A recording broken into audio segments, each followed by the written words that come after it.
Snow plows all over Manhattan on Sunday, and you see the people trying to cross the streets as snow and sleet inundating this area.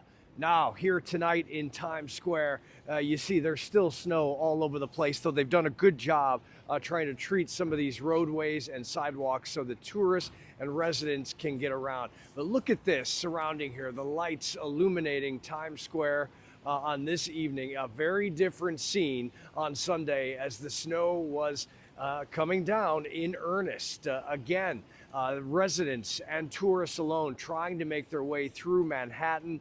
Well, it was tough going. A lot of these sidewalks being blown off by heavy machinery and equipment, and people just struggling to make it across and to wherever they needed to go. But nonetheless, a lot of folks were enjoying the snow, at least here in Manhattan and the five boroughs. You know, they haven't seen this much snow, nearly a foot, in nearly 5 years. So it's kind of an anomaly at this point, but that just snarled traffic at LaGuardia, JFK, and Newark. Thousands of cancellations, full shutdown at LaGuardia, unfortunately, and those delays and cancellations trickling across the country throughout today. Just a remarkable amount, unfortunately. Now, no school here today in the five boroughs of Manhattan as they're still clearing all these roads. 19,000 lane miles of roads. Isn't that just unbelievable when you think about it, and a huge major task? And walk with me, if you can, through Times Square, and you see some of the icy conditions still, so people have to be very careful. I got to tell you, on Sunday, photographer Doug Murray behind the lens and I probably witnessed 4 dozen people who lost their balance trying to make their way through the New York streets. Just unbelievable.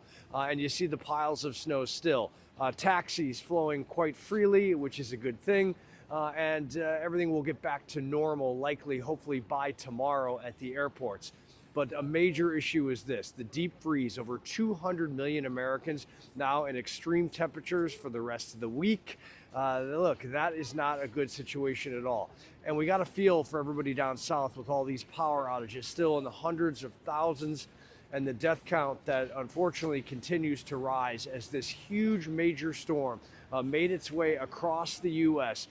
From Texas and Oklahoma to the deep south to the mid-Atlantic to up here in New York City into the New England area.